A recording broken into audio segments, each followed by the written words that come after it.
up for you bright and early. Welcome to the morning brief. This is Lagos, Nigeria's commercial capital. I'm Kayode Okikelu. It's 2 days after the bill became law and the old national anthem returns and the new goes away. And the nation is settling in beautifully. Good morning and welcome. I just thought to talk about how beautifully we're settling into the new regime. I'm Bukola Kuka. I'm more interested in the fact that the month has ended today. It's a brand new month by tomorrow, meaning that we're about to come to the end of the first half of the year 2024. So it is time to do what I call time audit. How did you spend your time in 2024, the very first half? You have 1 month to look at it, just live your life normal, then audit the time to know exactly how best you made of that particular time, because they say time is money, you know. Good morning, welcome to the morning show right here. Of course, it's called the Morning Brief, right here on Channels Television. Well, it's, yes, the end of the month, and we're on the cusp of yet another month, and it looks like the year's racing. And yes, absolutely, do your time audit, and I look forward to what you'll find out. I know on social media platforms, they do what they call May Dump. May Dump is after a whole month, you post your highlights, the pictures that didn't make it to your social media during the month, you post it there. But let's do a May Dump for productivity, your achievements, even your failures as well. Who knows, those might be the shots in the arm or shots in the arm that you need. Like, okay, I didn't do well in this area, I'm going to do better. Not to discourage you, but to encourage you to do more. So that's why we're here, help you start your day on a right note. And nobody said, thank God it's Friday, because I won that battle fighting for other days of the week. You know, they all matter as well. That's why I said the last day. Okay, you won that one today. Just so today, I give it to you. Well, while we're doing all of those reflections, let's also remember to rest. There's virtue in work, just as there is virtue in rest. We shouldn't overlook neither. And this weekend, ensure that you treat yourself well, you know, by resting, by eating right, sleeping. Jeffrey is our consultant on sleep, and he'll be putting us through just how to, you know, measure sleep in dozens, as Kayode always counsels us as well. So ensure you rest. But as we're reflecting also, it's important to also talk about how our security agents are becoming, you know, constant targets.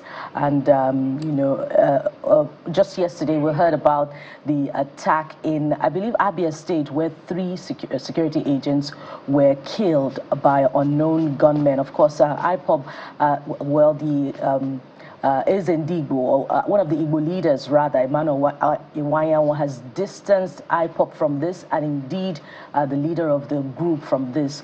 But we should reflect on how better to protect our security agents, those who protect us, who ensure that we sleep at night. In the last 2 years, up until 2022, reports say 985 security agents were killed. And we can't forget in a hurry how security agents were killed in Okwama, Delta State on March the 17th, who, according to reports, went on a mission. It is really disturbing. It is really unsettling that men who risk their lives for us are the constant targets of these non-state actors. These men, maybe women who do not belong to us, who do not want the good of our nation. So I think we should reflect on this gentleman. Absolutely. And this just ties into what we're starting off with on the show this morning. The killing, which Bukola talked about, of Nigerian soldiers in Abia State, southeast Nigeria, a day after the House of Representatives debated the pros and cons of getting mercenaries to essentially fight insecurity, yet again brings to fore the need to find solutions to these lingering challenges. So join the debate on the show this morning as we explore the options to hire mercenaries or not, and more importantly, uncover the best ways to keep Nigeria safe. And that's not all we have for you. You know, we always see life through another lens. So get ready for a behind-the-scene look at the world of Nollywood. We're joined by a movie director who's brought us some of the biggest hits in the Nigerian movie industry, from critically acclaimed Private Sin to the blockbuster Isakaba and more. We find out how he's been able to push the boundaries of filmmaking. And of course, what's next? And of course, let's talk about that historic headlines. So, Forgotten Stories, we dig deep into a digital treasure trove of events that shaped Nigeria into a nation it is today. Get ready to travel back in time, courtesy of a team of young Nigerians who have been tirelessly collecting and digitizing old newspapers. How far back? You will find out. Absolutely. These guys are incredible. Talk about going back in time. So old news becomes new news of sorts. And we'll find out how much things have changed or how much they remain the same. But as always, we're tracking your reactions across social media, and your comments are up in about, 15 minutes right here on the show. So keep them coming in. You can see the hashtag right there, hashtag CTV Morning Brief on X, on WhatsApp. You can also be a part of the show. There you go. That's the number. So send in your messages, your videos, and the rest. We are here to ensure that your voices are heard. So have a seat, shall you, on the 4th seat, which we have provided for you right there on WhatsApp and on X. Absolutely. So, guys. Yeah, you ready for this? Let's do it. All right. The top stories are up in a bit. Stay with us right here. It's the Morning Brief.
Top stories on the brief at this hour. We begin with President Bola Tinubu calling out state governments to prioritize the needs of local communities by ensuring accountability and effectiveness in the administration of local government. The president made these remarks at a meeting with the leadership of Arawa Consultative Forum, the ACF, at the presidential villa in the nation's capital, Abuja. The president appealed for national unity and emphasized the need to utilize education as a tool in nation building.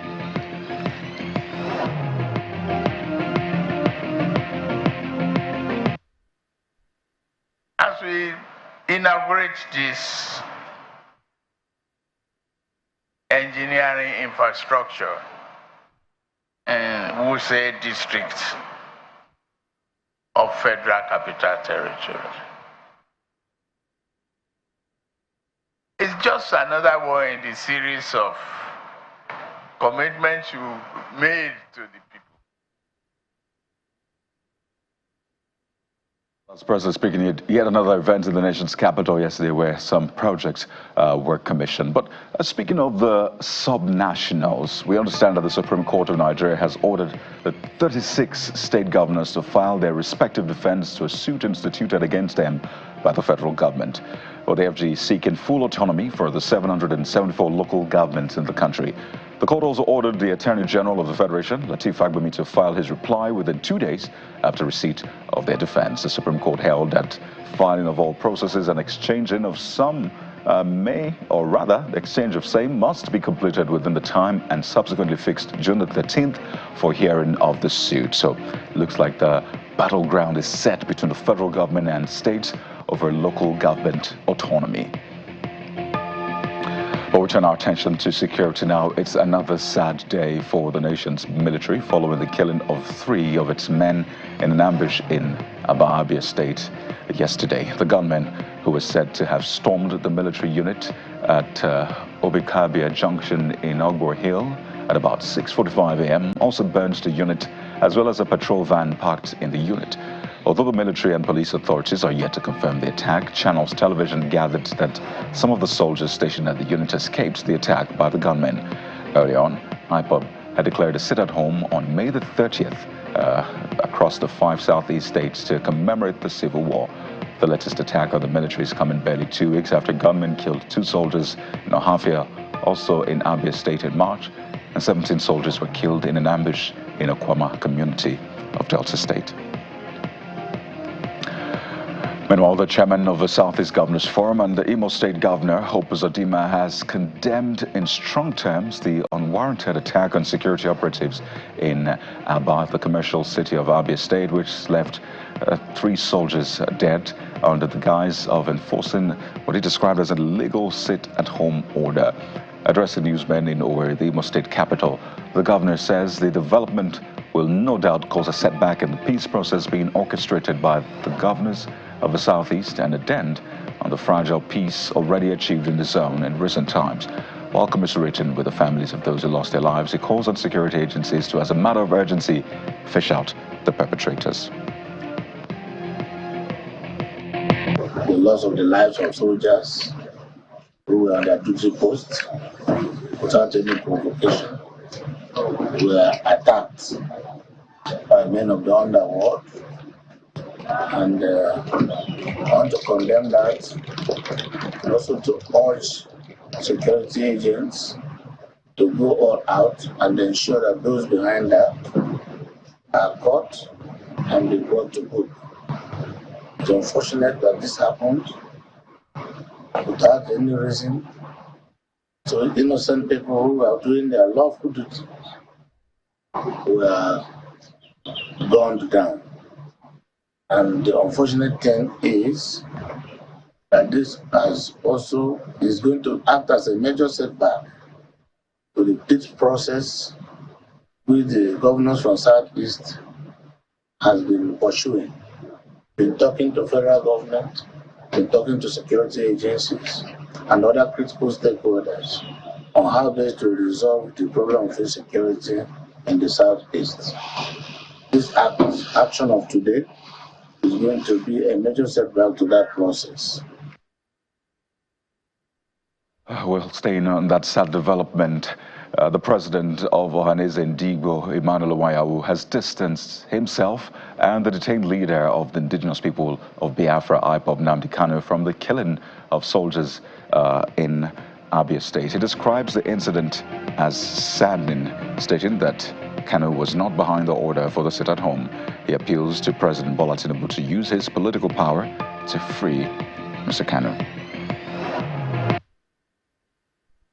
Nnamdi Kanu is not in support of this question of law that people should start on today. He's not about it. I'm sad, very sad that in Igbo land, where I am now presiding as a leader, that some people can come and kill I heard 2 soldiers have been killed somewhere. These are people who are carrying the banner of Nigeria.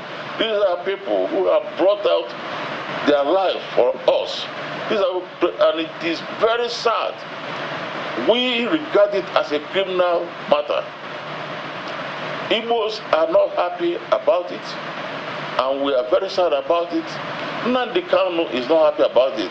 And in fact, this is the more reason why we plead that our President Tinubu should take political action to release him. Because if he is released, nobody will now have any excuse whatsoever. We will now know who is a criminal and who is not a criminal. So that is the point. Well, that was after his visit to the detained leader of IPOB in DSS custody. But let's talk about the gains of the military now. It says troops have neutralized over 600 terrorists, apprehended 1,051 suspects, and rescued 563 kidnapped victims in the month of May. Addressing a news conference in the nation's capital, Abuja, the Director of Defense Media Operations, Major General Edward Buba, disclosed that some senior terrorist commanders and fighters are among those killed, which has weakened the potency of the terrorists to hit soft targets. He adds that the apprehended suspects include the logistics suppliers, informants, and producers of improvised explosive devices. Our troops are admirably making progress in the ongoing counterinsurgency and counterterrorism operations across the country, and this will continue until the terrorists are completely decimated. The progress made is through cumulative efforts of the killing of the terrorist leaders, their commanders, and the terrorist combatants, as well as taking away their most important assets, such as their logistics capability, their administrative capability, and their fighting capabilities. The elimination of the senior terrorist commanders, coupled with the international pressure as well as media, all combined to destroy the will to fight of the terrorists and their cohorts. Now, during the month of May, the potency of the terrorists was largely degraded, with over 624 terrorists neutralized, 1,051 terrorists, including their logistics suppliers and informants, arrested, while 563 hostages were rescued during the month of May. Additionally, troops recovered over 700 assorted weapons, over 16,000 assorted ammunition, and we denied the oil theft of over 700 million naira worth of stolen crude oil. Well, let's now bring you more on President Bola Tinubu's statements in which he called out state governments to prioritize the needs of local communities by ensuring accountability and effectiveness of local government administration. Yes, I am in charge here today, but we are running a constitutional democracy. And we are put to you to summon the governors.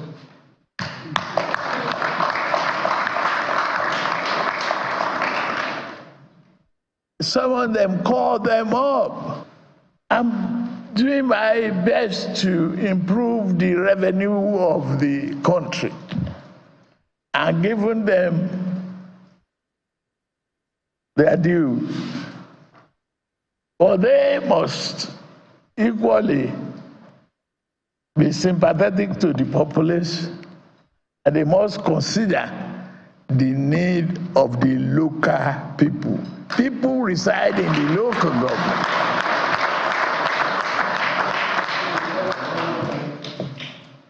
People are in the local community. We have 774 local government. It's just a number. Is it effective? Is it reaching the real people? This country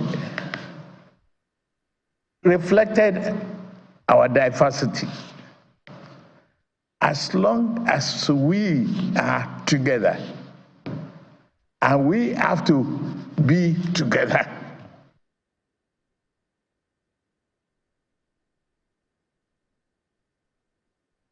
Well, speaking of the subnationals at the courts now, a high court sitting in Port Harcourt, River State, has issued an order of interlocutory injunction restraining the 27-member Martin Amewule-led River State House of Assembly, that's 25+1, from parading themselves as lawmakers in a suit filed by Victor Okojumbo and 2 other lawmakers loyal to Governor Siminalayi Fubara. Justice Charles Wale ordered Mr. Martin Amewule and 24 other assembly members who defected to the APC, saying they're prohibited from meeting or sitting at the auditorium of the House of Assembly quarters or any other location pending the hearing and determination of the substantive suit. The case has been adjourned to July 1st, 2024 for mention. Again, the court has issued an order of interlocutory injunction restraining Sir Martin Amewule and 24 others who defected from parading themselves as lawmakers. To political issues now. Federal High Court in Abuja has adjourned to June the 13th to hear the suit filed by the All Progressives Congress North Central Forum seeking to remove Abdullahi Ganduje as a chairman for allegedly holding the position unlawfully. The trial judge, Justice Nyangeko, ordered and adjourned the matter on grounds that processes have not been regularized in the matter. He urged lawyers in suit to ensure that all processes and responses be exchanged before the next adjourned date.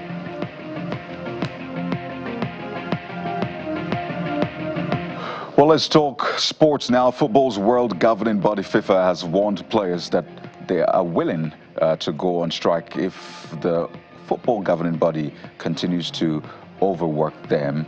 Professional Footballers Association Chief Executive Maheta Mulango believes that players are now at breaking point. The PFA has been calling for action to alter the congested football calendar, especially with the expanded 32-team Club World Cup proposed for next summer.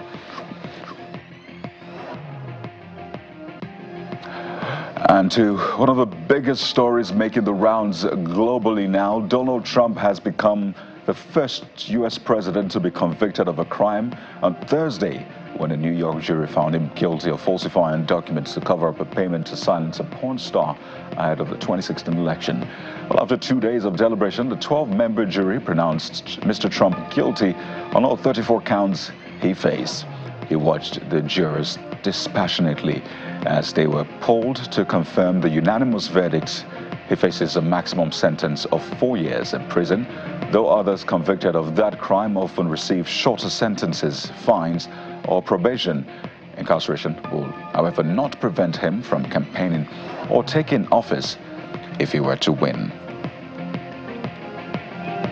Well, interesting scenes playing out in the United States, particularly just a few months to the elections. But let's take a look at what you're saying on some of the trending stories this morning. And of course, Bukola joins me to walk through those trending topics. Well, Bukola, let's take a look at what is making the news this morning. Yeah, what is a big story for you, Bukola? Well, it's the conviction of President Donald Trump, former U.S. president, and how this will affect the U.S. election. Oh, yes. Because many have expressed confidence that he seems to be set for another opportunity to win the election. But would this affect voter sentiment and, beliefs about his competence or otherwise? Yeah. Because he's quite popular in the United States.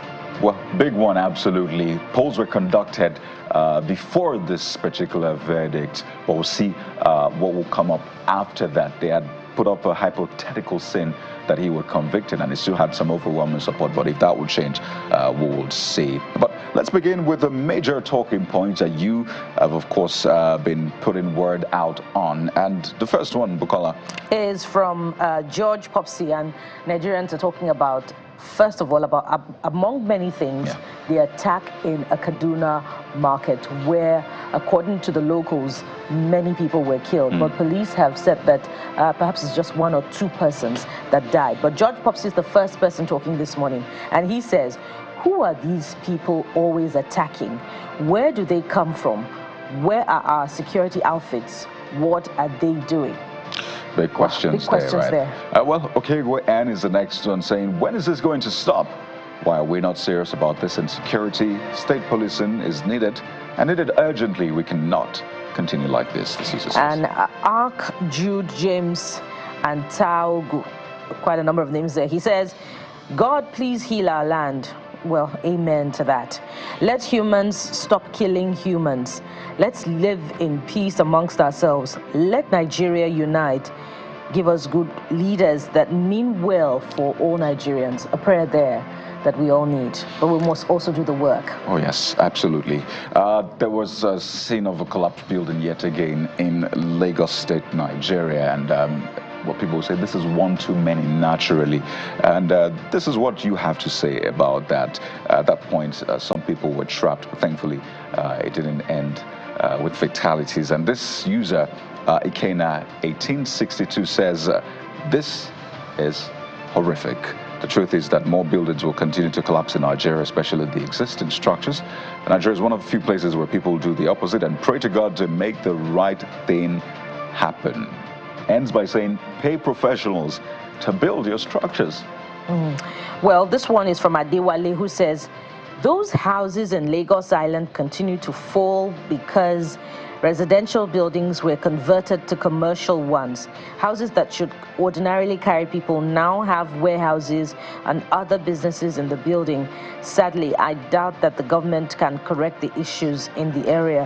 While it is difficult for us to verify this as a general pattern in collapsed buildings, of course, some of those that have gone down, as we go down memory lane, have had issues, of not securing the appropriate plan, right, and breaching the plan and then going ahead to perhaps build upon an already existing structure. So those issues abound, and they continue to give cause for concern as we continue to witness building collapses. Absolutely. So it's important for government and the agencies of government and the workers to step up vigilance right here. But let's head over to Rivers State. Yes, Rivers State has been seeing different episodes of political drama, which some have said is not healthy for the polity. And this is the latest coming from the governor, saying he inherited 200 billion naira debt on uncompleted projects. So, yeah, that was said. But John Fields has the first one saying, but you were part of the previous government. Wonder why you didn't come out to say something then. Okay, well, there are different sides to this particular comment, but let's move on to the next one. Yes, indeed, Kari. This next one is from Femi, who says, every governor inherits uncompleted project. Hence, you were with Wike during the flag-offs. Just face governance. Enough of complaint. Okay, looks like there is a consistency in the responses. Orange Planet says government is a continuum. Complete them, start yours, complete some, and you'll also leave some uncompleted too. And from Camille Adebayo, who says, you are part of that debt because you were in the administration. I believe that's what he meant to say. ACG, for that matter, that would be Accountant General of the state. Well, this has a lot of politics in it, and we know the curious nature of Rivers politics historically, and especially in recent times, following that dispute that we still do not understand between the former governor, now FCT minister, and current governor. So it's difficult to state categorically who's guilty or not guilty amid this complaint by the governor. The only person who can make that pronouncement is the court, and they've since gone to court, and that's where we're headed next, because we know that the court has restrained the Amewule-led assembly members from parading themselves as lawmakers. So this is another chapter. Really, things are moving fast in Rivers State. So you see this one, Collins Arena, saying that all this keeps development away from the people, and I imagine you're talking about the back and forth, because governance and development may just be hampered by this. If the disagreement is for development, why impeachment threats, name-calling threats to expose mismanagement and insecurity? Let's have a new House of Assembly elections, this user says, to fill the vacant positions, if any. Says, may Rivers State win. Well, Rivers State win. Yeah, that's instructive. This one is more of a reflection, and it starts with a rhetorical question. It's from Rotimi, who says, when will this Rivers saga end? The safety of lives and property of the Rivers people should be priority, and development of its communities should be paramount to the government and the other factions fighting each other for their own gains. Peace is win-win for Rivers. Well, there's a lot more that you have sent in, but here's what we'll do. Keep them coming in. We're starting off with a big conversation of the day in just a moment, and it concerns this back and forth. It's back again, whether or not to engage mercenaries in fighting insecurity in the country, particularly seeing what happened in Abia State with the killing of soldiers. And we've seen this across the board, the attack in Kaduna State as well. So join the debate right now, hashtag CTV Morning Brief, and of course you can send in your messages on WhatsApp. We'll take a moment and we'll start off with that very important conversation, so stay with us.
Look at the alternative of bringing in mercenaries to assist our existing military and other agents of coercion on ground to end insecurity in the country. I fully support all the contributions and ask that we take a day for us to discuss this issue of insecurity on the floor of this House and perhaps declare or urge the executive arm to declare an emergency on insecurity.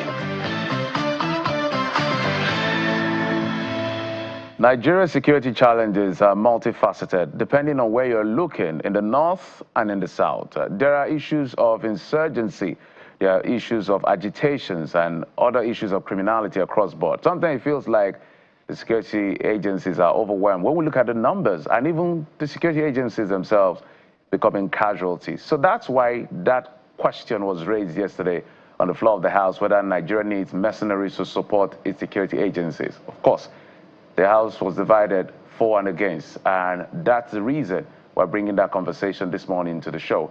And we're being joined on the program by the Chairman, House Committee on Customs and Excise Duty, member representing Yagba East, Yagba West, Maponoro Federal Constituency, Honorable Leke Abejide joins us on our Abuja studio. Also joining us via Zoom is retired Assistant Director, Internal Security of the DSS, as well as Security and Intelligence Consultant, Adams Abu. He joins us via Zoom. Gentlemen, thank you so much for coming on the program. Let's begin with the Honorable who opposed that motion yesterday on the floor of the House. Honorable Abejide? 2 days ago. 2 days ago, I should say. We saw what happened in Abia, and our thoughts, our prayers are with the families of the soldiers, military officers who were killed. But a question is, the motion that was raised, listening to the gentleman or the gentleman who raised the motion, it says that is to complement the efforts of security agencies. Your side is saying it may compromise security in the long run. So it's a question of human safety versus national pride and the complexities in between. I would like to have your first take, Mr. Abejide.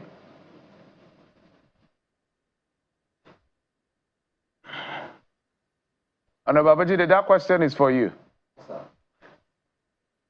Thank you. Good morning, Nigerians, and thank you for having me. My name is Honorable Leke Joseph Abejide. I represent the good people of Yagba East, Yagba West, and Mopamuru, not Mopro, Mopamuru Federal Constituency. I'm from Kogi State. Yes, there was a motion on insecurity, which has been a recurring thing in National Assembly. We have been discussing these issues. Even last week, I moved a motion on the insecurity in my area. Some people used to come from Kwara State to attack. And Honorable Jaha brought the issue of mercenaries, that is bringing people from other countries, those they believe that can join our military and then fight this insurgency. Well, if one thinks about how hungry he is, and then boil water and put tea, very hot one, because he's so hungry, and now drink that tea that way, he's going to blame himself or land in the hospital. So we know we are challenged in terms of insecurity now, and not just now, it has been there. And if you bring a foreigner to come to your land, peradventure, this same foreigner, they have problem in their own country, and they happen, maybe they succeeded in helping you to some extent, and they go back. And nobody can say nothing can happen in this world. You see Ukraine and you see Russia, how they were before. So there can be problem between us and those countries where the mercenary comes from. Already they have come here, they have known our terrain, they have known our weaknesses, they have known our strength. It is very easy for them to wipe all our military off and take up our lands. So the danger embedded in this is more than the gain we are going to get. We have able men and women in this country that we can recruit into the army, into the Air Force, into the police, into the Navy, into NSCDC. They are there. This is the area I believe we should look into. And not only that, I want to give an example of my area. I'm from Yagba East local government, and Okeoyi axis of the local government. There's a community called Ifeolukoto in my place. They have hunters, because this security was affecting the area, people could not go to farm. These hunters, they are 15, only 15 in number. They call them Lion Squads. They organize themselves, and they are the one making sure that all these herders or these bandits are being captured live. You can go to your farm now there. They are the one protecting the area, and they refuse to allow other people to join them, because if they don't understand you, they will not allow you to come in. This kind of people are abundant in Nigeria. We can find them in every local government in this country.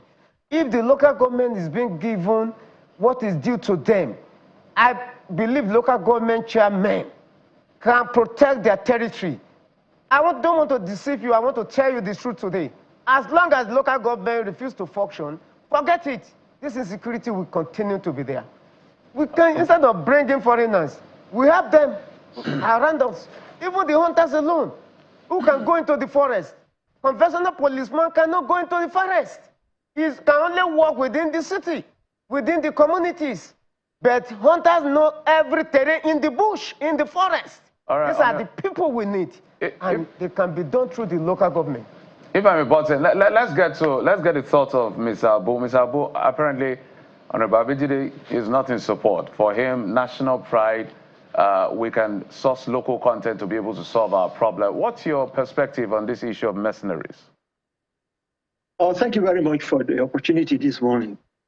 You see, the problem we have is that each time we talk and profile solutions, I think the authorities don't bother. I don't think they even listen.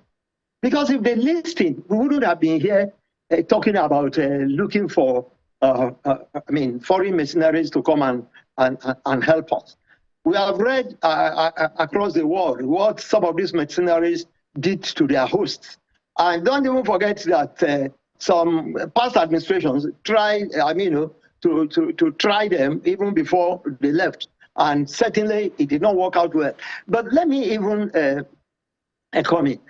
There is so much that we are yet to do that we have not done. And we want magic. How does it work? I mean, like the Honorable said, if you take the issue of local government is supposed.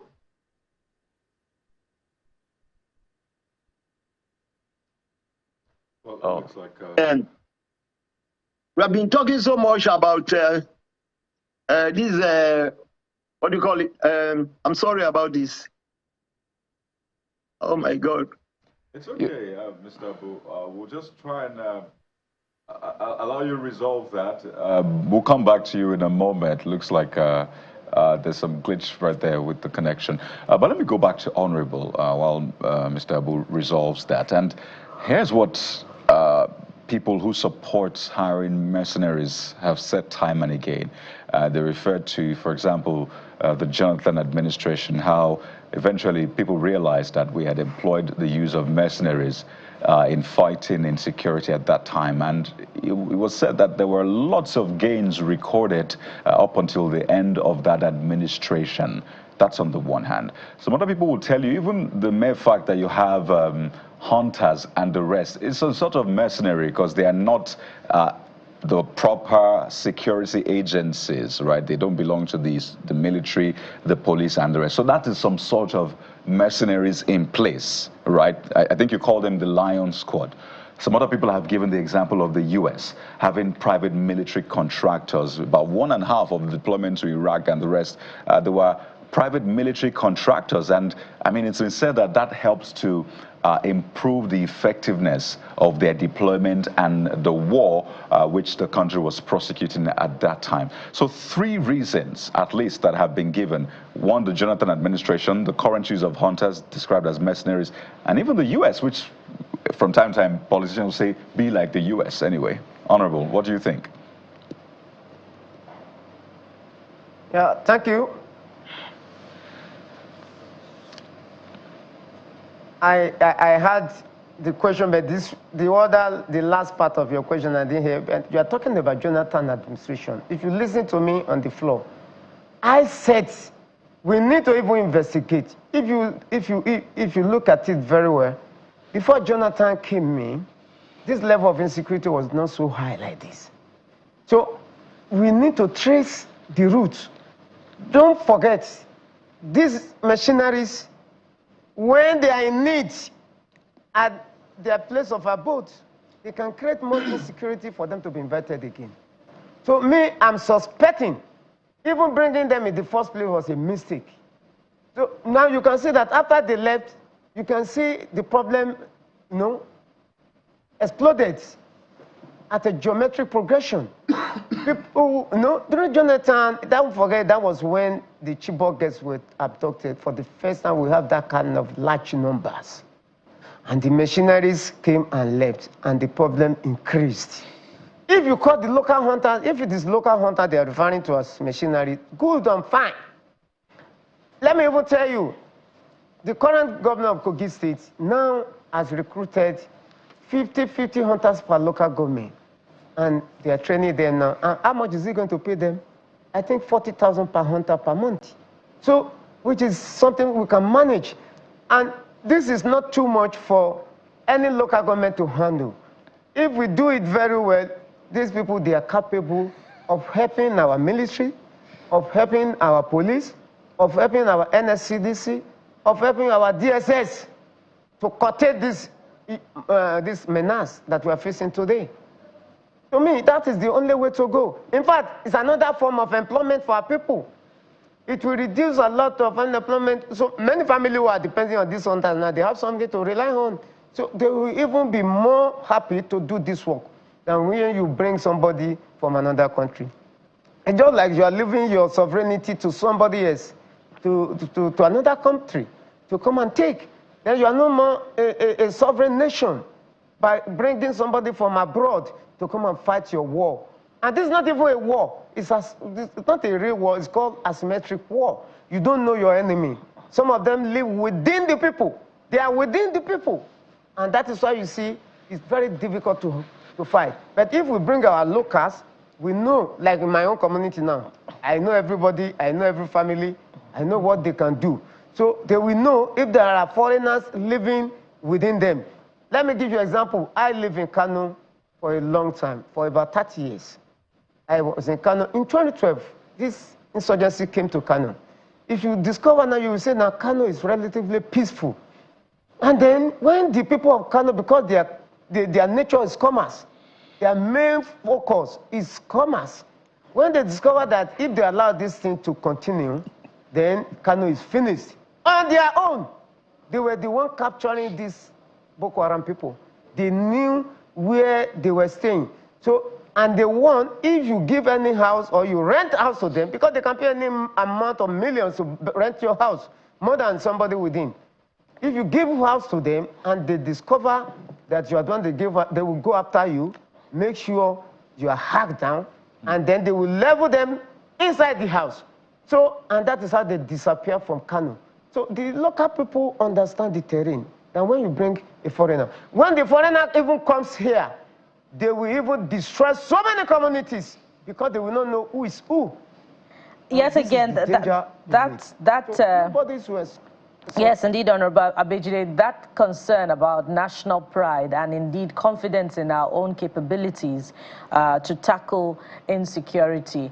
It's good to know that, you know, some states are insulated, but then again, we wish that that insulation, that immunity is across board, but the concern of insecurity is more cancerous, and that's why we're having this conversation. Let me come to you, Mr. Abu, to build up on the point Kade made earlier about reference to the Jonathan administration that employed private mercenaries. But this time around, to recall the successes recorded, at that time they were able to push back on the insurgents towards the end of 2014 and partly 2015. Of course, that is significant. I hope it is for you. And that revelation also by the private military contractors from South Africa, I believe STEP is the name, that in fact they were recording so much successes, but the succeeding administration didn't allow them to completely degrade Boko Haram, and that Nigerian soldiers had been reaching out to them to help in the wake of the killing of many soldiers at the battlefront. So if you consider this, isn't it worth it if indeed the government considers employing the service of private mercenaries? Oh, thank you very much. Just like I was saying before, I mean, at the first time, you see, you are looking at the success they claim they had during their first attempt. You don't know what will be the effect in the future when they would have gone, or maybe possibly we were able to overcome our challenges. But like the Honorable has been saying, and like we have been saying over the years, we have the resources if we have the willpower and the capacity. Let me begin to enumerate them. At a point in time in this country, there was this agitation that we should have state police, and the agitation is still on. Up till now, we have not been able to bring it into limelight because we believe that governors who are almost lords wouldn't allow, because they will use it against their political opponents. I call them lords because they even do more harm to this country, if you look at it well, more than even people that you put eyes. Number two, we said, okay, let's go for community policing. You and I, we know what the level of community policing has been in our country, even up to this level. The successes have not been there. And why do you think this has been like this? It has been like this because mostly, even areas that the younger ones and people are ready, like the Honorable said, in his community, are ready to help. How many people believe in their political leadership to stake their head and come out to fight this? I think we need to work on those things. We have the resources, both men and materials, for us to do the needful. I have said this before, and I want to repeat it. I mean, in support of maybe what the Honorable has said, that if we harness our men in terms of state police, in terms of whether you call them hunters or whatever, and give them the proper orientation and that motivation that can make people work. But this is a country where one man can just make away with hundreds of millions and nothing happens. He goes to court today, is giving bail, and the money is gone. People are seeing it now. Can we, for goodness sake, face the reality, the demon, I mean, that thing that is destroying this country, particularly corruption. Face it so that people that are ready to work for the country can come forth and work for us. Like he said, we don't seem to be at war. But for me, I think we seem to be at war because, let me tell you, that every stage of law of this insecurity is opportunity for these guys to penetrate, I mean, to readjust, I mean, their plans and their programs. And they'll come out very disastrous. Look at what you said happened in Abia. I want to commend the military first and foremost, because in the whole of the Southeast, I think so far, that is the only incident we have had. And you know that the people they are dealing with are people that violence is their language. So that we had one incident, it's unfortunate that it's fatal, does not mean that they are not effective. I mean, they have not been doing their best. They are making the best sacrifice that any organization can make to its country. But I think instead of, like you said, I mean, these foreign mercenaries may not necessarily be in, I mean, bringing them from outside, okay? If we can harness them. I remember there's this guy from the South who said that he also worked for the government along Kaduna Road, when particularly when there was no flight into Abuja, and these guys were dealing with the train that they worked and they were successful. If we have those people that we can organize, why not? And can be really effective. We should continue to collaborate with the international organization in the area of, what do I call it now, intelligence, in the area of technology, in the area of training, and of course in the area of advisor services. I think it will help us in no small measure. But we must be committed to it. And the only way we can be committed to it is that Nigerians must see that our political leaders are doing the right thing at the right time. Honorable Abejide, let's bring it back to you. The issue here is the security of lives. I want us to put that at the back of our mind. So I'll go to my initial poser. Between national pride and safety of lives and property, which should come first? The Constitution is very clear on the role of government. The president, if we paraphrase what he said yesterday, is technically saying that governors appear to be a clog in the wheel. That's why I'm saying everybody should ask them questions. Local government autonomy, local government fund, local government elections. Even the INEC chairman has spoken about it. We're talking state police. People are worried about that. The houses of assembly are an appendage of the executive in most parts of the country.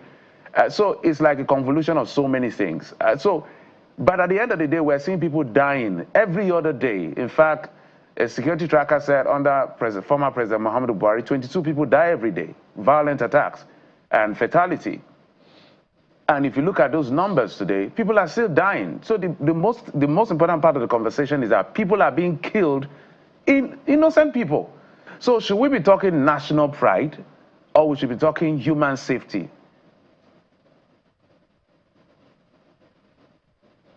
Thank you, Jeffrey. The security of lives and property comes first. I cannot hear you anymore. Can you hear me now? Okay. Can you hear me? Yes, we can hear you loud and clear. Okay, good. Now, the security of lives comes first. And you see, it's not that this government is not doing anything about insecurity in this country. You know, the problem has been there for years. And it cannot go in one way. Even it cannot go in 1 year. It can only be reducing. And I believe that you know that it has even reduced compared to how it was before. There is no how now you will not see pockets of killings here and there. But with time, it will go. Now, if you go and bring the machineries, even the machinery, when they come, it's not today or tomorrow or 1 week that they will exterminate all these people. It will equally take time. We have been telling you the solution, my brother. The solution is very simple. The solution is that we should allow the local government to function. As long as you don't allow it to function, the insecurity will continue to be there. A local man understands his own people, and he knows whoever comes to settle in his domain, either within the community or inside the forest. But if you bring a foreigner does not know anybody, does not know. On the floor, one of my colleagues from Oyo State, Honorable Abbas, he retired as a military officer from the United States of America. He gave an example of using this local, that, for example, if he cannot speak more than Yoruba, but now if he's an officer and you post him to Aba, and those people in Aba, they are working with him and they're speaking Igbo and they're conspiring against him, speaking together how to attack him, he will not understand.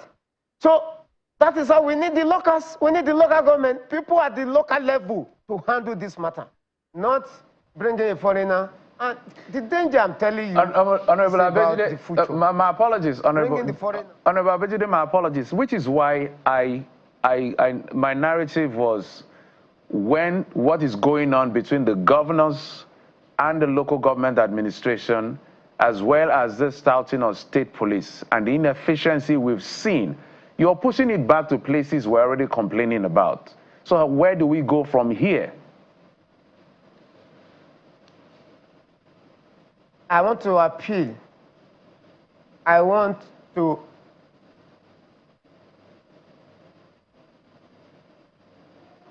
Can you hear me? Yeah, go ahead, please. I want to appeal, and for the sake of human lives that are being wasted daily, to all our governors to allow the local government to follow. You know, I keep on saying it. If you look at the federal government now, the Attorney General of the Federation is now at the Supreme Court on this matter, because they have now understood that the danger and the root of the problem is from the local government, that the money that is being given to the local government don't get to them. And I want to appeal to the state governors to look at the sanctity of human life, to forget about personal interests and allow the local government to get their revenue, I mean, their allocations that is given to them. I want to bet it with you. I can use my own state as an example. Today, if the local government are getting their money as it is supposed to be, as it were, you will see that there will be more improvement in the security situation. Because most of the local government chairmen are prepared to work. They are ready to even stake their lives. But if you are ready to go to war, then you don't even have an ammunition, not to talk of having a gun that you will use the ammunition for. You don't have anything to fight the war. how are you going to fight the war? Then you go there and suffer or even lose your own life. This is the problem. I want to beg once again for all the state governors in Nigeria to see this as a challenge to them so that Nigeria can function once and for all. When I was growing up in the local government, I do see local government chairman that they construct roads, at least rural road. Some even go beyond rural road and do some secondary roads. They pay school, the salaries of the primary school teachers on time. And that time, primary school teachers were like king, you know? But today, if you see them, a messenger is better than them.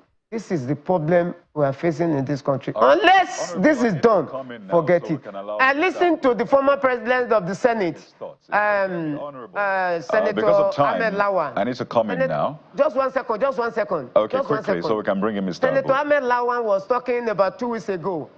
He said that unless you allow this local government to function, he said he should forget it. And I remember also, the Deputy Senate President said, even though when they function, he said the body that will conduct the local government election must be changed, not SIEC anymore, so that real people at the local government will take charge.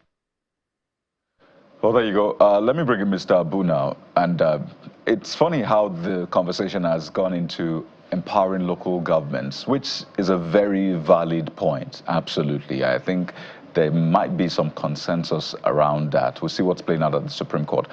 But I'm still wondering how that is hindering intelligence gathering, for example, because it's still the same people at the locals, same people that will stay there, that are still staying there now, that will provide intelligence anyway, empowering local government. I don't think it would change the people there, or maybe would it change their orientation? But I'd like you to speak to the levels of engagement, because you said that to some extent there can be mercenaries. The Honorable has talked about the local hunters. In fact, we can even talk about securing Nigeria's pipelines, how we've seen Tantita, for example. They are mercenaries, whether you like it or not. So there is some level of mercenary engagements currently in Nigeria's security architecture. So speak to us about the acceptable limits or the framework where they can operate and where you think they should not operate. So we don't just throw away the baby and the bathwater. Thank you. Thank you very much. As a matter of fact, I've been expecting this. In security and intelligence, there's something we call security convergence. In other words, you try to bring all the components of activities that can take place for you to ensure adequate security, either in a nation or in a particular society also. Now, in the case of Nigeria, like you said, life is more important than any other thing. And so whatever you can do that does not take life and that can protect life and is legal is acceptable. In that case, if we take a look at the foreign mercenaries, our fear is this. After you use them, assuming you are successful and you disengage them, in most cases, in all cases, disengaging them is always a crisis. Always a crisis because they already know your secret, they already know everything about you, they have details about all your military forces, most of your military forces and organizations. They know your strategy, your modus operandi. This also they can sell, either to the same organization that they have helped you to deal with or not. And that is why some of us that are in the industry believe that we can still develop our own system by way of, one, adequate training, which I think government is doing right now. It may not be at the level we want. And also acquisition of adequate technology. We have talked so much about the geolocation technology. I know the military and other organizations are using that now, and that's why you hear them striking here and there and bringing down so many. But I think we need more, because if you look at what is happening in, I take Kaduna State, for instance. Somebody asked yesterday when we were discussing, where are these people staying? Where are they coming from? In Benue, where are they staying? Where are they coming from? In Zamfara, where are they staying? Where are they coming from? In fact, those of Benue have crossed to part of Kogi State, I'm aware. and some other states like that. Even the IPOD militiamen, where are they staying? So we need to do more in our acquisition of these technologies. We need to do more, and even in our own recruitment. Like I told some people, do you know that it is easier, particularly for bandits and terrorists, to recruit, into their own fold than we can recruit into our own security forces? The reasons are obvious. They have brainwashed their own men. Whatever they give them as motivation is acceptable to them. But we are just developing our own motivation for our fighting forces. And I think we need to do faster. But of recent, there seems to be improvement. I think we need to improve upon it. And lastly, you see, why we seem to be including politics or political leaders in this discussion is that if you look at nations that have stable political activities, this type of insecurity hardly exists. And if it exists, they deal with it immediately. Just like when it came one time in our nation in 1987, the Mercenary, I was still in the service, they were dealt with immediately without any space. I think we need political leaders at all levels, not just governors like we are saying, at all levels. For goodness sake, you will agree with me that if there is death sentence for corrupt public officers today, Nigerians will jubilate. All right, Mr. Adam, that's a good place to leave it. We must thank you both for coming on the program and sharing your thoughts on this issue of whether or not we should get mercenaries to help us in fighting some of the levels of insecurity we see in our country. Mr. Adams Abo is a retired Assistant Director, Internal Security of the DSS, as well as a security and intelligence consultant. He joined us via Zoom, as well as Honorable Leke Abejide, the Chairman of the House Committee on Customs and Excise. Thank you both gentlemen for coming on the program. We appreciate it. Thank you. It's my pleasure. Thank you for having us. Well, we'll take a quick break. When we come back, we'll switch gears to Nollywood, to some of the people who call the OGs of Nollywood. Want to find out who he is? Just stay with us. We'll be right back. Join us again.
Welcome back. So we all love our Nollywood. We love the bright lights, we love the beauty, we love the color, we love the glamour.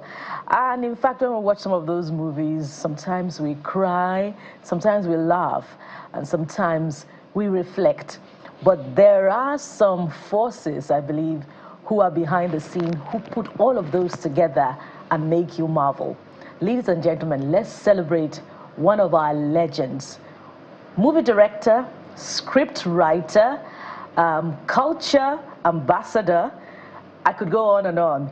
Perhaps even cleric in the making. Chief Ambassador Lancelot Odua Imaswe. Welcome to the Morning Brief on Channels Television. Good morning, guys. Man, I'm blushing. We can say the Good same. morning. So nice to be here, honestly. My last time was with Alero. Yeah, some years back. Yeah. Nice, yeah. Amazing. So this is not, you've come back home. Yeah. So let's start this way. You're high on culture. And in fact, you won an award from one of the many kings of Benin some years back for being a culture ambassador. Right. And you, in fact, recently produced a documentary, Benin, Land of Kings. Tell us what inspired that. Wow, I love it when I get to meet the media and they are so prepared, and sometimes I'm caught off my feet. I like that angle. Well, I'm a cultural activist. The motivation was I grew up in Benin. We're very rich in culture, and being in the theater, we do those cultural songs and all that. And that gave me an insight into, I became very inquisitive to know more about where I come from. Then I read the late Professor Larutimi's Overame Nogbaisi, and that remained. So I told myself that when I got into filmmaking, by the way, next year I'll be 30 sound years behind the camera. Wow, as a filmmaker. Wow. I'm announcing that for the first, and the celebration has actually started. It's going to be the whole of next year anyway, marking 30 years behind the camera. So I, after reading Overame Nogbaisi, I got really, really intrigued. And again, I was opportune to see a stage play of the same story written by Professor Ahmed Yerima. It was tied to the trials of Oba Overame. And I was wondering, Professor Olaruchimi, a Yoruba man, did that work and was staged at the Ugbe Stadium in 1973. And Professor Ahmed Yerima from the northern part of Nigeria also wrote the same way. I said, where is, from the place where this happened, where are the literary icons and giants from that place? So it became a body. So I told myself that my career wasn't going to end if I do not particularly tell that story from unapologetically from the point of view of a Benin man. That was the motivation. So there were stories of some great men from the land where I was birthed. Leading the pack was Oba Overame. Then the late Archbishop Benson Dawsa. And another one living is the great Isama of Benin. So I studied these three men. I said, no, there was this thing they had in common.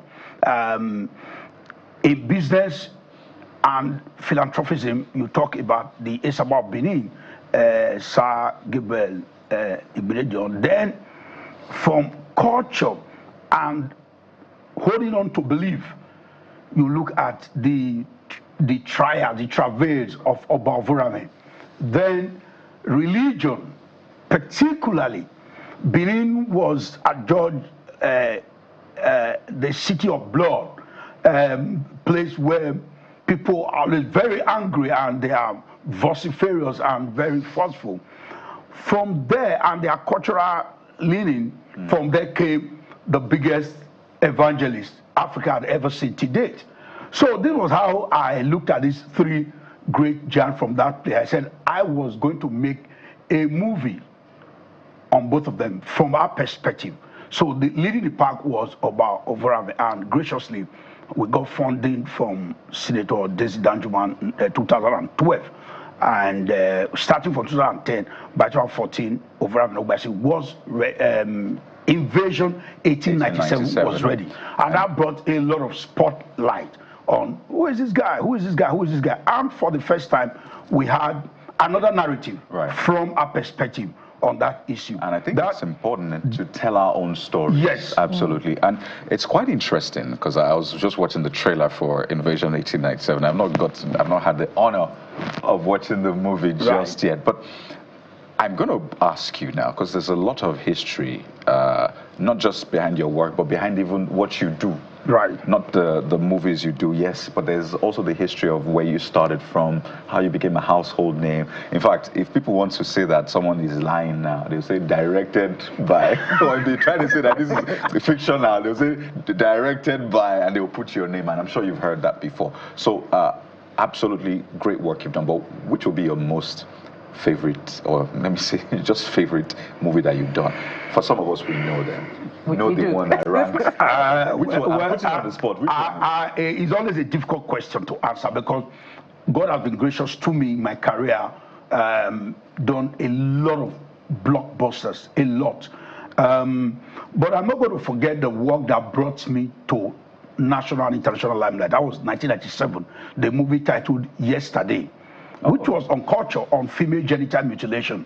That was the first time boldly somebody was going to look at something that is with us, that we, bringing attention to the ills of female genital mutilation. That film shot me to national and international limelight. Then I think the British government was going to take that film and spread around about 4 major countries in Africa where that practice was still very heavy. So that film stays very huge in my calculation. Of course, my cultural works, so it's difficult to not say one. You cannot now take away the impact of Invasion 1897 because growing up, having a dream and being able to actualize it, Invasion was on CNN, was on BBC, showed inside the British Museum, was screened by the British Film Institute, was in New York, was all over the world. So that achieved that for me. But in terms of commercial viability and one work that was spontaneously out there, then I can't take away the great Isakaba. There you go. I was waiting for that. That's a surprise for me. I was thinking you were going to mention another movie, but Jeffrey. Yeah, I don't think he has. Okay, so those ones are, of course, these 3 stand out. And of course, there was a particular film that creates some kind of a balancing. When Nollywood was about witchcraft, about this, about that, we came in partnership with my great friend Ememi Song. We did Games Women Play. There you go. That was game changer. Yeah. So this work stands. Had great work. ATM, comedy, Uncle Wayward, and all of that. So Private Sin. Because people are watching and say, private scene. Yeah, private scene. No, the private scene was with Song, the Remy Jazz.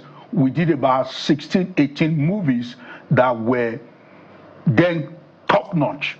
In terms, they were contemporary stories. They were like starting with emotional crack. Again, treating the issue of gay.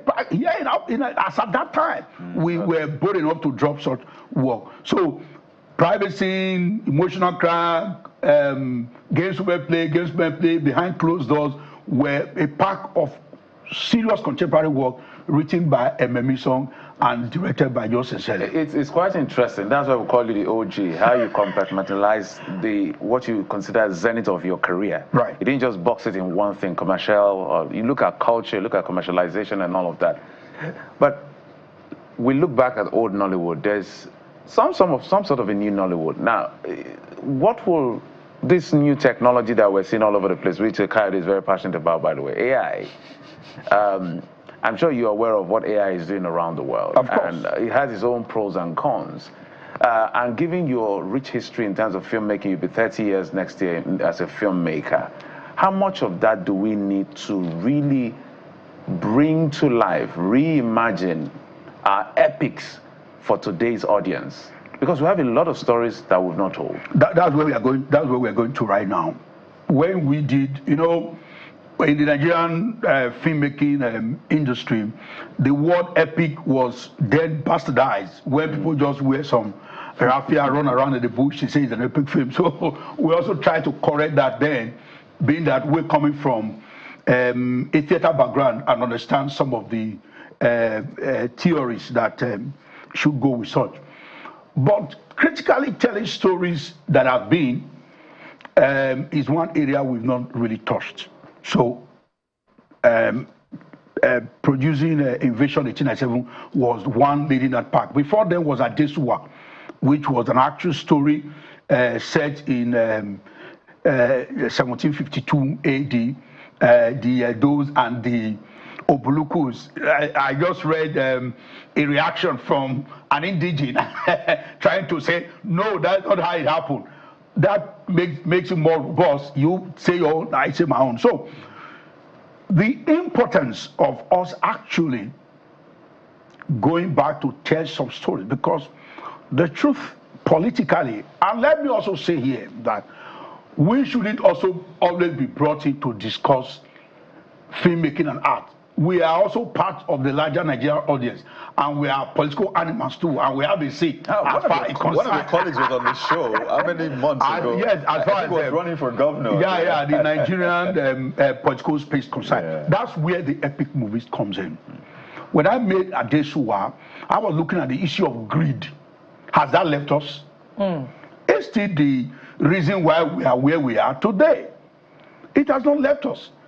I came here yesterday, I said, let me look good for my Chinese people. I ran into a salon close to a hotel and let me do some cleanup. And when I got to, I asked the guy how much. He told me, this is a special cut. It's 5,000. A special cut. Maybe because of my contact person was calling me another. He was able to maybe understand the person that he was cutting there. When I got through, I said, what now made it special? Did you twist my head? I'm not facing my back and all of that. That tells you where we are as a people. And if some of these things we've not gone back, because actually to forge a greater future, we must look back at where we're coming from, merging it with the reality today, and that gives us a better picture of where we should be headed. So some of these epics, now the Nigerian nation has gone back to Do Tongue and Tribe Medifa. I was watching before I came in here the analysis by the erudite legal luminary, what is his name? I remember his name. He tried to explain that he put up that before during the 2014 conference. Ozekome, thank you. I'm sure your guy will follow me correct. He put up a spirited argument why we should go back to that anthem. That it's more spiritual, it's more connecting. And actually, if you look at the word is there, I just have a problem with the timing that the devils that is eating us up now, they're just too much for that should be a problem now. But maybe that's a point if you that's a point to start from, because there's something about our past that we neglected that is haunting us today, and there's need for us to critically go to where we're coming from. Let nobody, AI, this is where we are today, another way of flying. I must be able to understand where this flight took off from.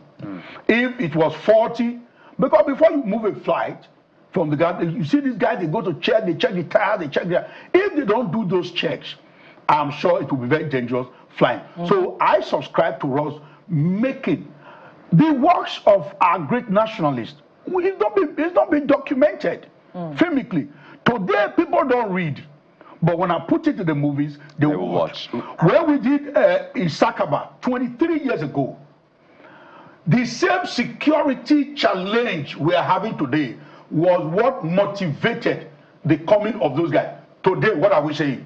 People are saying, get back the state police, bring back state police, or institute state police. Isakaba, I make bold to say, brought about local vigilante, gave it the popularity it had today, because the crux of that story was that it happened somewhere. Some guys decided to take their own destiny in their hand, provide a solution, and you're remaking it worked for them. Isakaba has been remade with the present reality, because what we screamed about 23 years ago has not left us. It's even worse with us now. So there is need for reintroducing Isakaba. When is it out? You know, you have to tell us. When can we start? We just finished filming. I went for a well-deserved rest, 3 months, and I just got back just yesterday to round up the process. Isakaba is coming out very soon, and you guys will be first to know. Because this is the first station I'm talking about it. This year. Let's push it. No, as a matter of fact, one of the actors has started promoting the return of Isakaba already. And you know, it just speaks to the importance of retelling our stories of not just our nationalists, but you know, of our past, and the need to continue to reflect, you know, the issues that still remain with us. Talking to a colossus like you, I'm spoiled for choice. I don't even know where next to explore. But I want you to talk about, because your work traverses 3 decades. You are celebrating 30 years. Your first movie, I believe, was in 1997. 1995, Adaku. I was an Igbo language film. Yeah, okay, 1995.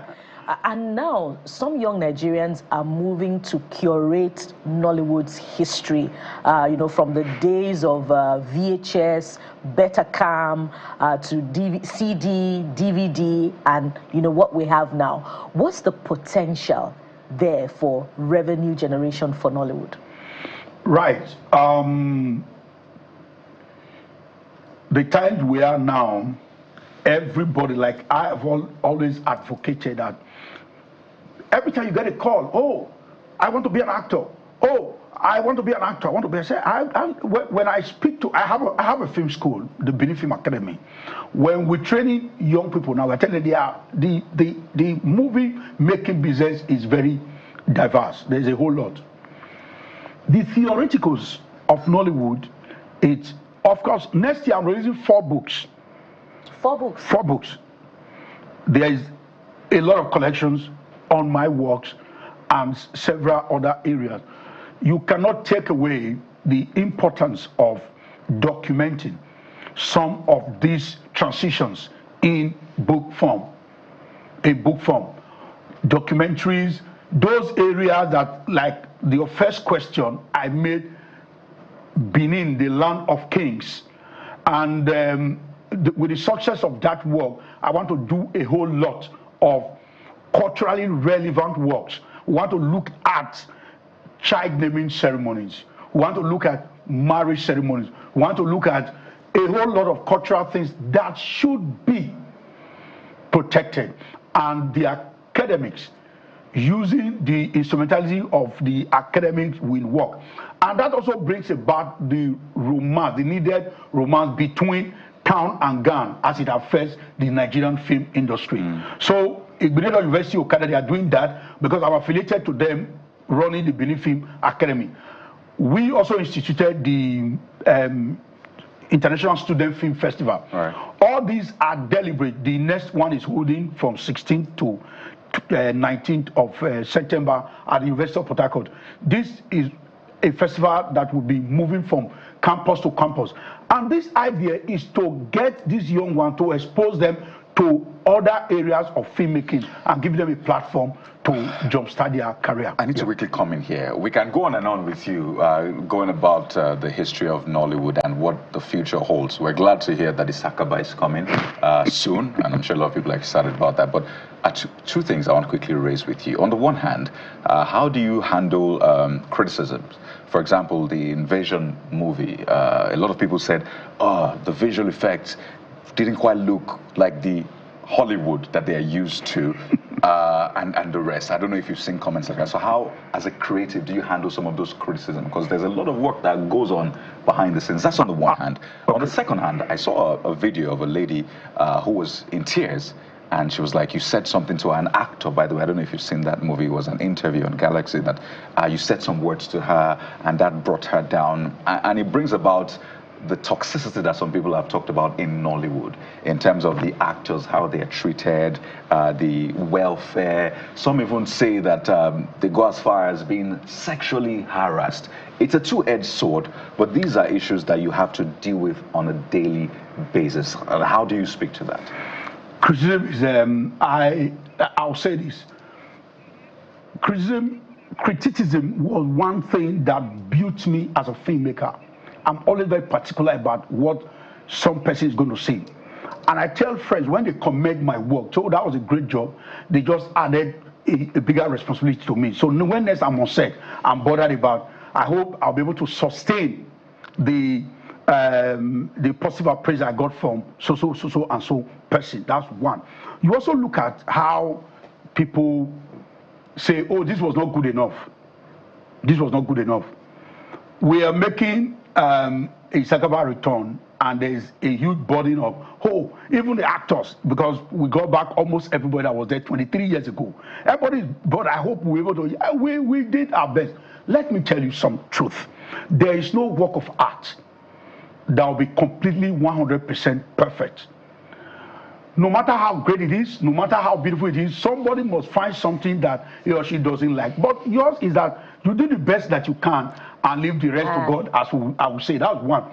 As for 60 seconds now. 60 seconds. We're out of time. Oh, okay. Yeah. As for the other point of when we are on set, the pressure as a film, as a director, the pressure is much, and here everybody expects that you should do all the work. You tell the artist what, the costume, the makeup, this as a director. And you know the way it is. Financially, you do not have that luxury of time and finance to say, okay, we have 2 years to prepare for this work. You get on set, anybody can. So you now discover that you expect an actor, you be given a script, you should prepare. So Stanislavski will say an actor prepared. But quite frankly here, to be a successful director, you must not sleep, you must not drink water, you must not eat. You must be the makeup artist, you must be the director, and you must be the producer, you must be everything. That enormous workload sometimes makes you to react. And somebody comes on set and so this is supposed to be a line, it's not well. Even pronunciations of words, we are making an English film. Can you be able to say this thing well, and they don't, and you can't help, sometimes you scream, and that gets to some people and whatever. Well, is part of the job, and it happens everywhere. I film from here to Hollywood. I thought we were doing it differently until I was invited to Hollywood 2006 to shoot. I discovered that it's not really too different. The only difference is that they have so much money to spend. This says a lot, you know, that an excellent director will make an excellent actor as well, if the actor is willing to learn. We have so much more to ask you, but we're going to have to bring you back. Please commit to returning to the morning brief. Oh, sure. I like it here, the professionalism. And I must say that it was only when I was a guest on CNN and BBC that a chopper was sent to bring me to the studio. And I saw that today with Channel Television. That's kudos, guys. Thank you very much. Yeah. Director, scriptwriter, soon to become pastor, big man now. Documentary producer. Thank you so much, Mr. Thank you so much. Ambassador Dr. Lancelot Udua Imaswe. Thank you so much. Yeah. And that's it for this segment, but we're up again to talking about documenting history, but from another perspective. So, as we say, it's a bumper package. Stay with us, we'll be right back.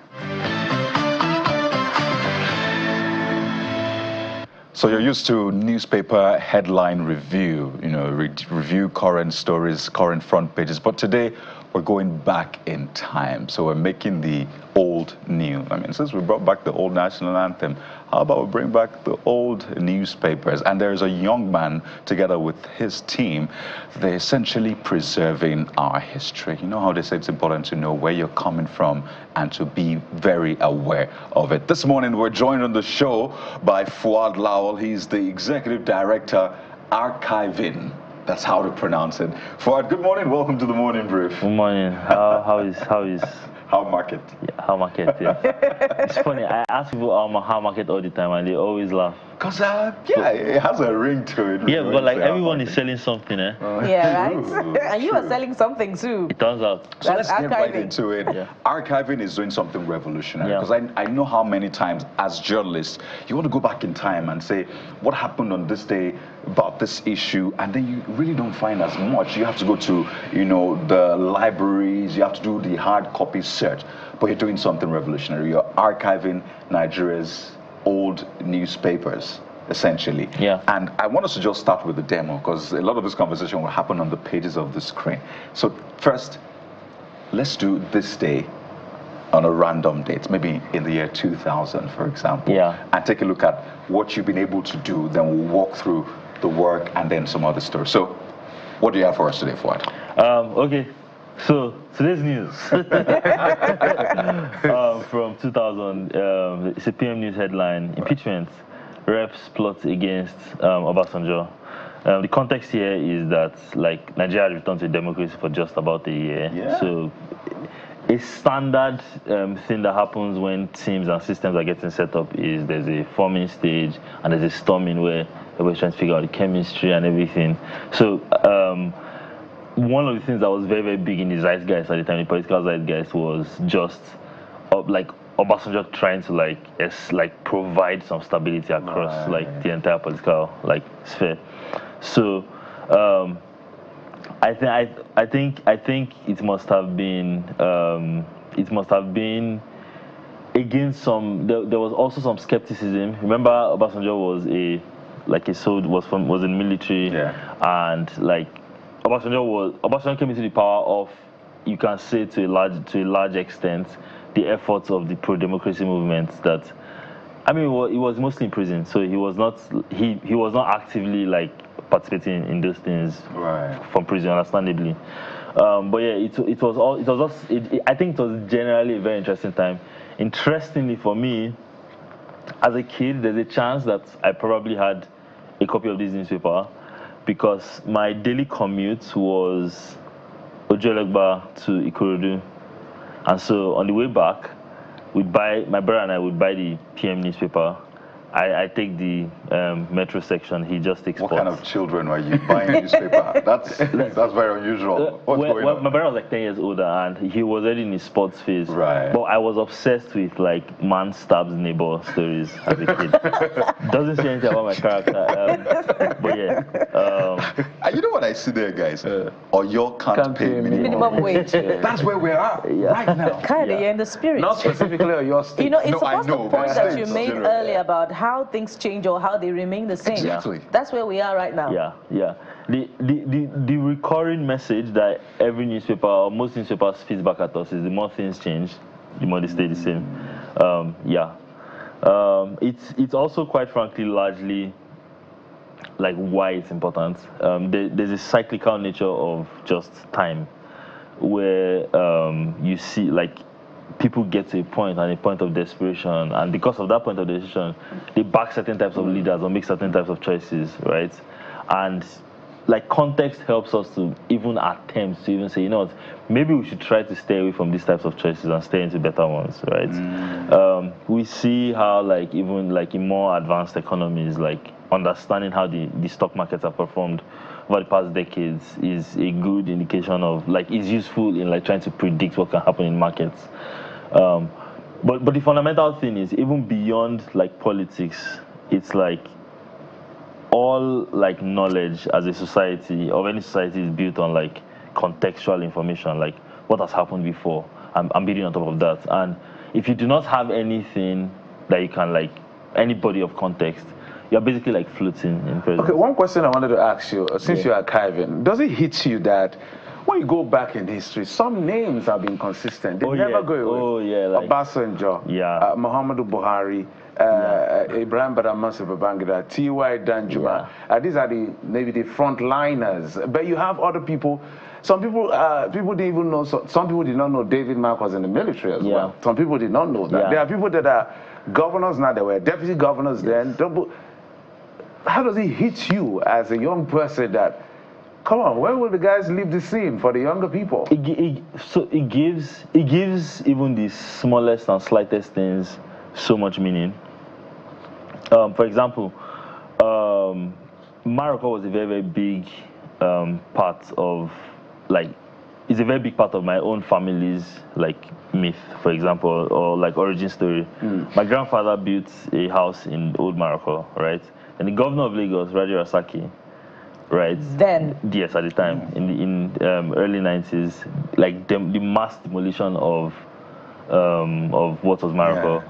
But largely what is now Lekki and some parts of like the island was built on top of that, right? So when people of Morocco went to like appeal in court and like try to like find justice, the judge who gave them the judicial get out of this place was, you can say, largely like Ligale Ayonride, right? So like it just gives everything new meaning. The day I found this out, I was actually at my office. I was working at my day job. I used to be working in a newsroom then. Right. And I was working in Lekki, and I remember calling my dad and saying, describe where Alaji's house was, and he was like, it be Lekki phase 1. And I was like, is there a chance? Yeah, so it just, so for example, I found out about this while I was trying to understand due to the Bami like incidents, like when soldiers were like reading, and I was like, oh, this is like very familiar. This is not like particularly new, right? And I think that another thing that happens is like information helps people like be better equipped with how to like just deal with like circumstances. Yeah, so those names is really not just even in the head, like it's even like the streets, it's tiny policies, it's small talk, like it's how it just gives everything so much meaning. It's in the little and in the big things. Yes. Nicola, do you want to take us to 1974?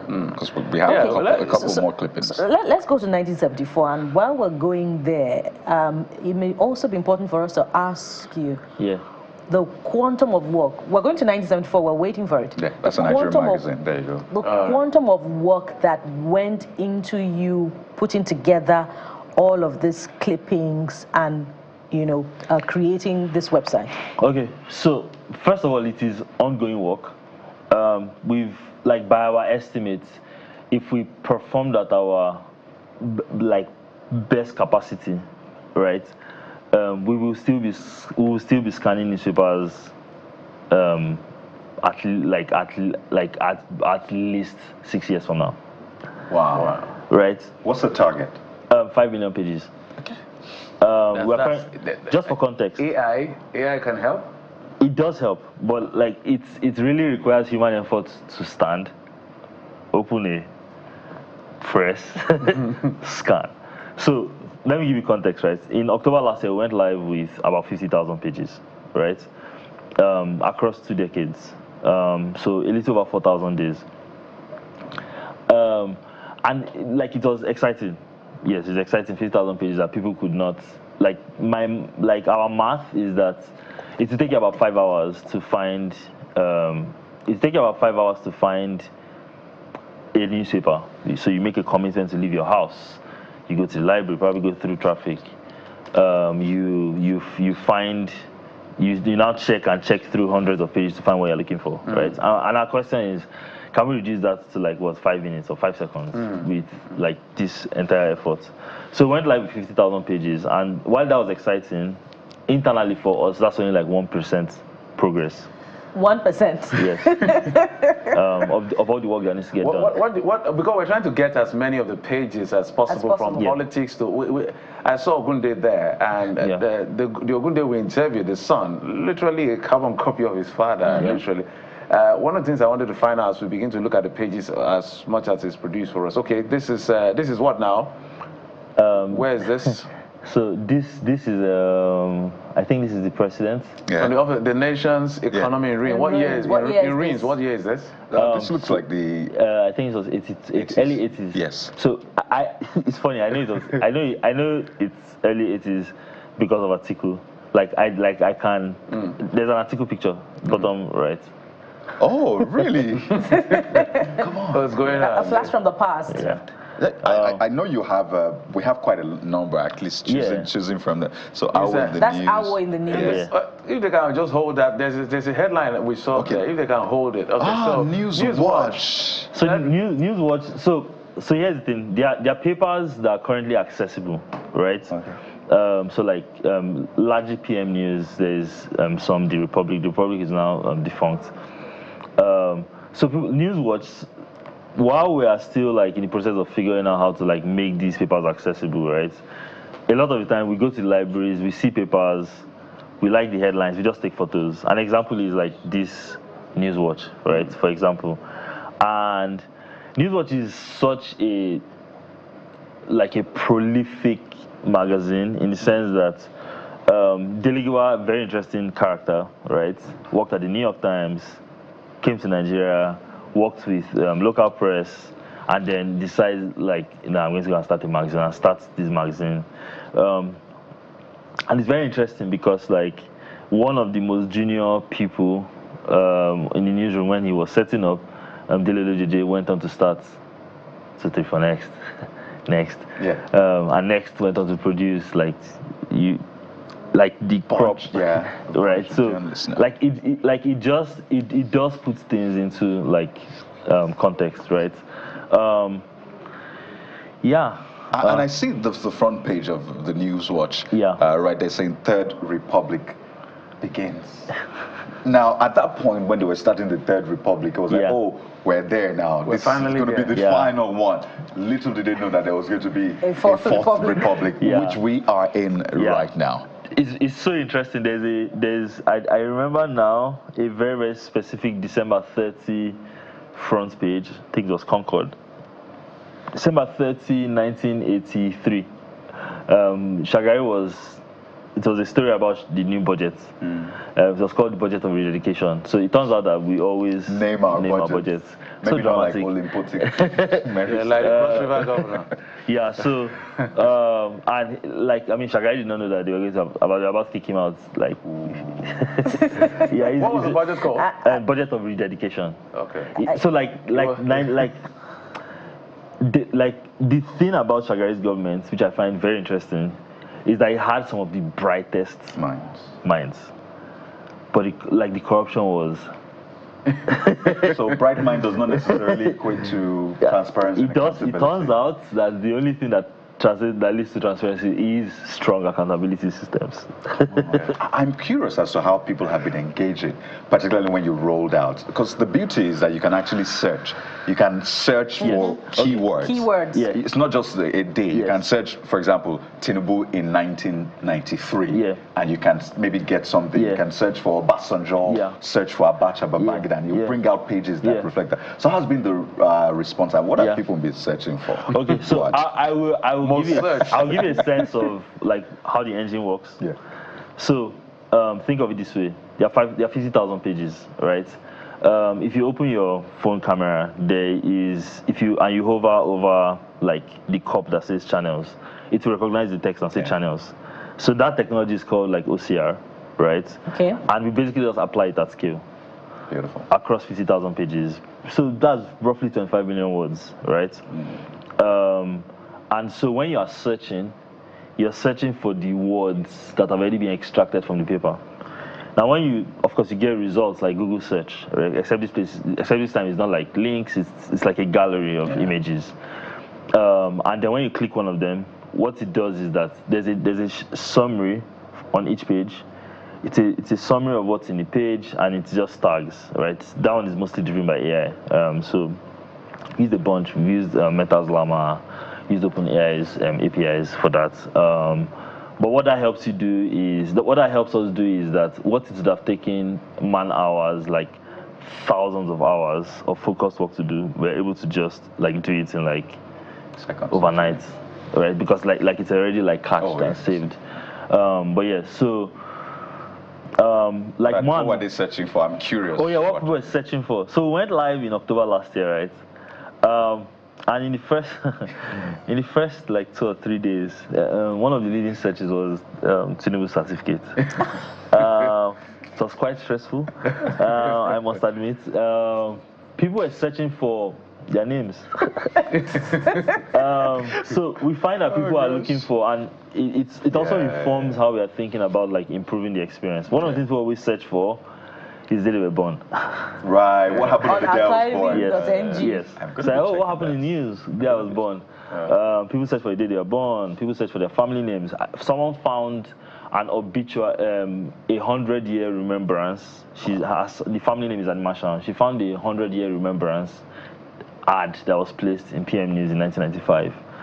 And it's like you're trying to scan newspapers, right? But you don't expect that. This is exciting, but I'm going to definitely be engaging all of that. And I imagine a lot of people are excited. Great work you're doing. Wish you the very best, and we wish you support, especially from those who have those papers and the rest. I mean, speaking with Fuad Lawal, we hope we've been able to give you a dose of history and encourage you to explore as well. Fuad Lawal is Executive Director, Archiving. You have to get that right, even though it's archiving.ng, but it's archiving when you pronounce it in full. Thank you so much for your time. Yeah. Whew. So don't forget to engage history, but also look forward to what is coming. But more importantly, stay in the present. I'm Kayode Okikiolu. Thank you so much for watching. Don't forget, Sunrise Daily is up next. We'll be right back again next week. Ensure that you rest. I am Bukola Koka. Have a great weekend. I'm Jeffrey Kuzama.